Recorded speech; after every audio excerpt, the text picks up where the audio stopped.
ईट के कुछ special case के बारे में पढ़ेंगे।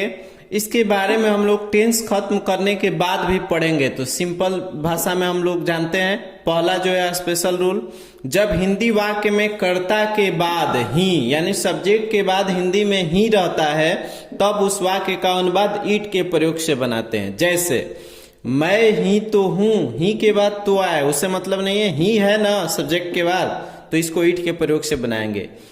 ईट इज आई, यही एक ऐसा वाक्य है, सेंटेंस है, जिसके अंत में पर्सनल प्रोनाउन का प्रयोग होता है, ध्यान रखना है। बाकी किसी वाक्य में पर्सनल प्रोनाउन का अंत में प्रयोग नहीं होता है। इट इज आई, मैं ही तो हूं, मैं ही आसान्वित हूं। इट इज आई हूं एम, एम का प्रयोग इस सब्जेक्ट के अनुसार हुआ है, तो आई के साथ एम लगता है, तो हूं के बाद एम लगा है। आसान्वित का अंग्रेजी होपफुल होता है, तो इट इज आई हूं एम होपफुल। रामू ही चोर है, इट इज रामू हूं इज ए थीफ, इज का प्रयोग रामू के अनुसार हुआ है, तो is a thief. It is Ramu हूं इज ए थीफ। बहुत ही सिंपल था, इसके बारे में हम लोग टेंस खत्म करने के बाद भी पढ़ेंगे। आइए अब स्पेशल रूल नंबर 2 के बारे में पढ़ते हैं। रूल नंबर 2, जब किसी हिंदी वाक्य में कर्म यानी ऑब्जेक्ट या एडजेक्टिव के बाद सब्जेक्ट रहता है तब उस वाक्य का अनुवाद इट के प्रयोग से बनाते हैं। यानी जब ऑब्जेक्ट या एडजेक्टिव के बाद सब्जेक्ट रहता है तब उस वाक्य का अनुवाद इट से शुरू करते हैं। इस टाइप के सेंटेंस में सबसे जरूरी चीज है ऑब्जेक्ट और सब्जेक्ट को पहचानना। इसी में थोड़ा सा कठिनाई होता है, तो आइए देखते हैं। लड़कियों को शिक्षित करना जरूरी है, इसमें किसको शिक्षित करना जरूरी है? तो लड़कियों को।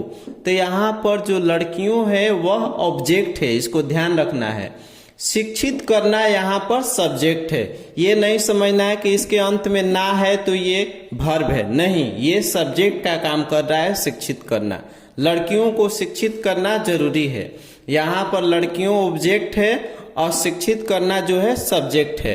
तो सबसे पहले हम लोग बनाते हैं इट इज नेसेसरी, जरूरी है। सबसे पहले जो बनाते हैं अंत वाला यानी जरूरी है, इट इज नेसेसरी। इसके बाद टू का प्रयोग करते हैं, इट इज नेसेसरी टू। इसके बाद सब्जेक्ट यानी शिक्षित करना का होता है एडुकेट, और ऑब्जेक्ट है लड़कियों यानी girls. It is necessary to educate girls, इसको ध्यान रखना है। आइए कुछ उदाहरण देखते हैं इस पर। एग्जाम्पल है, अंग्रेजी सीखना कठिन नहीं है।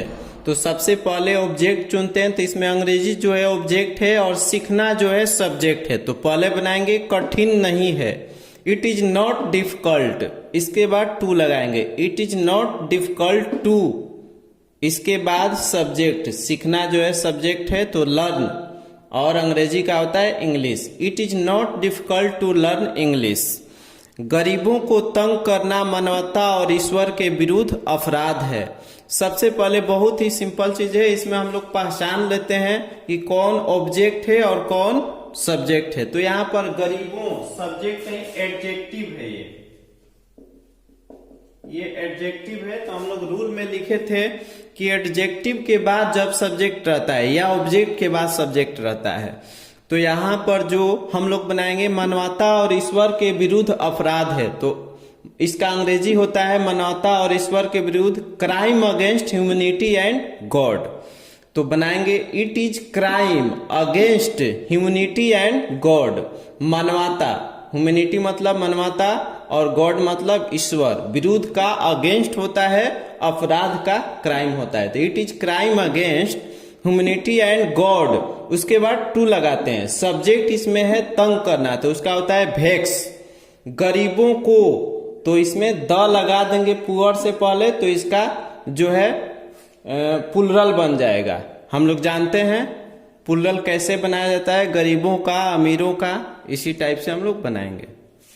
तो हम लोगों का ईट का प्रयोग खत्म हुआ।